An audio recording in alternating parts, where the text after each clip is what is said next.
Hi hello എല്ലാവർക്കും നമസ്കാരം. വളരെ പ്രധാനപ്പെട്ട ഒരു ഇൻഫർമേഷൻ നിങ്ങളുമായിട്ട് ഷെയർ ചെയ്യാൻ വേണ്ടിയിട്ടാണ് ഈ വീഡിയോ എടുക്കുന്നത്. ഈ കാണുന്നത് നോർത്ത് റെയിൽവേ സ്റ്റേഷനാണ്. നമ്മളുടെ സഹോദരന്മാരോ ആരെങ്കിലും രാത്രി സമയങ്ങളിൽ മെട്രോ ഇറങ്ങി നോർത്ത് റെയിൽവേ സ്റ്റേഷനിലേക്ക് പോകുന്നവരാണെങ്കിൽ ബി കെയർഫുൾ. എന്തെങ്കിലും സംഭവിച്ചു കഴിഞ്ഞിട്ട് നമുക്കൊന്നും ചെയ്യാൻ പറ്റില്ല.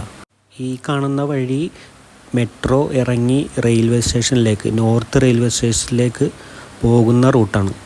ഇവിടെ ലൈറ്റോ കാര്യങ്ങളോ ഒന്നുമില്ല. സ്ട്രീറ്റ് ലൈറ്റ് അവിടെ മേളിലുണ്ട്, പക്ഷേ അത് വർക്കിംഗ് അല്ല. ഇത് ദിവസങ്ങളും മാസങ്ങളും വർഷങ്ങളായിട്ട് ഇതാണ് അവസ്ഥ. അതുകൊണ്ട് കൊച്ചി സിറ്റിയിലേക്ക് വരുന്നവരോ അല്ലെങ്കിൽ രാത്രി സമയങ്ങളിൽ യാത്ര ചെയ്യുന്നവരോ ആണെങ്കിൽ, നിങ്ങളോ അല്ലെങ്കിൽ നിങ്ങളുടെ ഫ്രണ്ട്സോ ഫാമിലിയോ ആരെങ്കിലും ഇതുവഴി പോകുന്നവരാണെങ്കിൽ നിങ്ങൾ ഈ വീഡിയോ ഷെയർ ചെയ്ത് കൊടുക്കുക. ഒരുപക്ഷെ എന്തെങ്കിലും സംഭവിച്ചു കഴിഞ്ഞിട്ട് ഒന്നും പറഞ്ഞിട്ട് കാര്യമില്ല. ഒരുപാട് സ്ത്രീകൾ ഇതുവഴി ഞാൻ വീഡിയോ എടുത്തപ്പോൾ പോയിട്ടുണ്ടായിരുന്നു. ആ സമയത്തൊക്കെ എന്തെങ്കിലും സംഭവിച്ചു കഴിഞ്ഞാൽ ആർക്കും ഒരു ഉത്തരവാദിത്വം ഉണ്ടാവില്ല. എന്തെങ്കിലും സംഭവം ഉണ്ടായതിന് ശേഷം ഹാഷ്ടാഗും ചാനൽ ചർച്ചയും നടന്നിട്ട് ഒരു കാര്യമില്ല. അതുകൊണ്ട് ഇതുവഴി പോകുന്നവർ ശ്രദ്ധിക്കുക.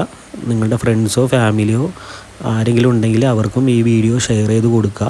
ഭയങ്കര ഇരുട്ടാണ്. ഇത് പാലത്തിൻ്റെ അടിയിലുള്ള അവസ്ഥയാണ്. ഇവിടെ ഒരുപാട് ആൾക്കാരുണ്ട്, സാമൂഹിക വിരുദ്ധരും ഉണ്ടാവാം ഒരുപക്ഷെ. അപ്പോൾ അതുകൊണ്ട് നിങ്ങൾ ഇതുവഴി പോകുന്നവരാണെങ്കിൽ അറ്റ്ലീസ്റ്റ് സ്വയരക്ഷയ്ക്ക് വേണ്ടി പെപ്പർ സ്പ്രേ എങ്കിലും നിങ്ങൾ കരുതിയിരിക്കുക.